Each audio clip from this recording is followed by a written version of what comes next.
ba thể loại người cũ của đàn ông.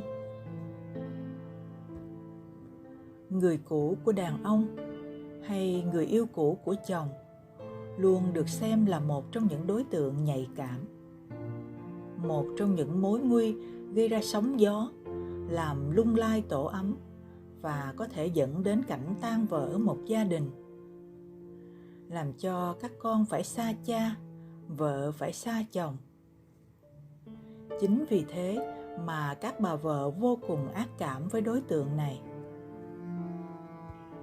Tuy nhiên, công bằng mà nói thì không phải tất cả người cũ của đàn ông đều là người xấu, mà sẽ có người này người kia, sẽ tùy trường hợp, tùy người. Cũng có thể có người xấu và cũng có thể có người tốt. Và người ta phân loại người cũ của đàn ông về cơ bản gồm 3 thể loại như sau. Thể loại thứ nhất, người cũ hời hợt. Đây là kiểu người hiền lành, vô tư, ít biểu lộ cảm xúc và cũng ít lo nghĩ xa xôi.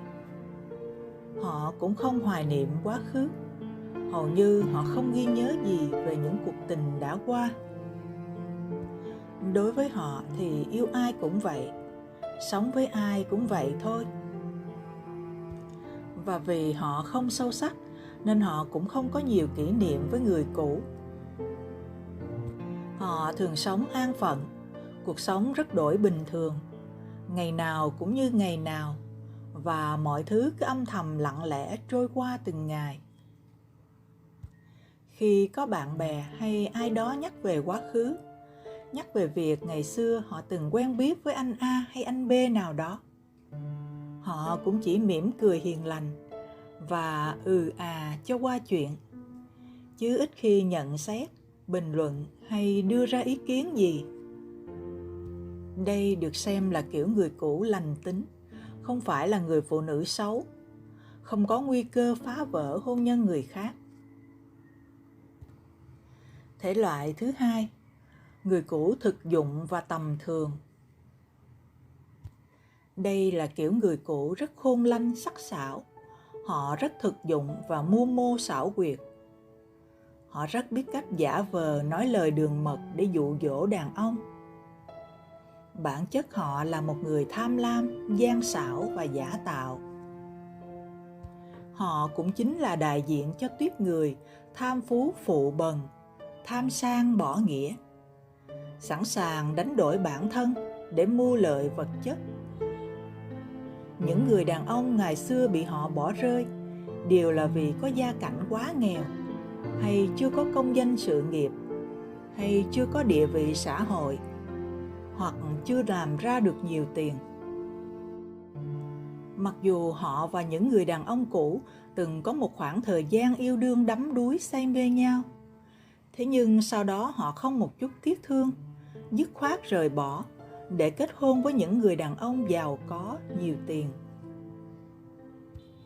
Bẵng đi một thời gian khá dài, khi những người đàn ông cũ ngày nào của họ giờ đây đã trở nên giàu có hay bắt đầu có chức có quyền, họ sẽ bằng mọi cách tìm kiếm và kết nối lại. Họ sẽ chủ động giải thích, xoa dịu hết tất cả các vấn đề của ngày xưa, khơi gợi lại kỷ niệm cũ, thường xuyên gọi điện thoại, nhắn tin tán tỉnh, rủ rê đàn ông cũ đi ăn chơi, tiệc tùng. Nói chung là họ dùng mọi thủ đoạn để quyến rũ lại tình cũ. Họ đích thị là một kẻ tầm thường, rất vô liêm sỉ, bất chấp tất cả chỉ vì tiền. Mục đích của họ là hưởng thụ xa hoa, moi móc tiền bạc, tài sản từ những người đàn ông cũ, hoặc lợi dụng chức quyền, các mối quan hệ của đàn ông cũ để buôn bán hàng hóa của họ, hòng trục lợi cá nhân. Thể loại này 100% là chủ động ngoại tình với người cũ, luôn rắp tâm giành giật chồng người khác và phá vỡ cơ ngơi tổ ấm của người khác. Những người đàn ông gian díu với họ cũng rất dễ bị cám dỗ làm những chuyện phi pháp, nên không sớm thì muộn cũng sẽ rơi vào vòng lao lý, tiêu tan sản nghiệp hoặc thân bại danh liệt. Đây phải nói là kiểu người yêu cũ tinh ranh nhất, xấu xa nhất, đáng sợ nhất và là mối thù truyền kiếp của các bà vợ. Thể loại thứ ba, người cũ tự trọng và thanh cao. Có một kiểu người cũ rất nhẹ nhàng nhưng lại rất sâu sắc, rất kiệm lời nhưng lại rất tình cảm và nhiều hoài niệm. Đó chính là thể loại thứ ba này. Đây là tuýp phụ nữ đoan trang, thanh cao và giàu lòng tự trọng. Họ luôn biết quan tâm, thấu hiểu và ân cần chu đáo với mọi người, bởi họ vốn là người thiện lương, có hiểu biết và có tu dưỡng đạo đức.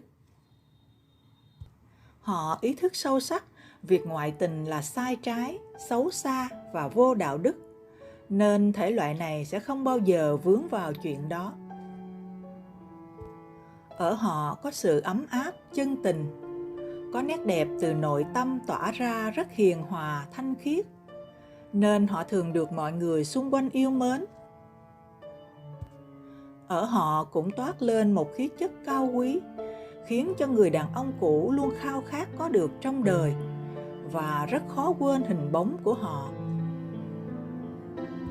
Thể loại phụ nữ này luôn ghi nhớ nhiều kỷ niệm đẹp ở cuộc tình cũ, nhưng họ cũng luôn biết trân trọng những thứ mình đang có ở hiện tại.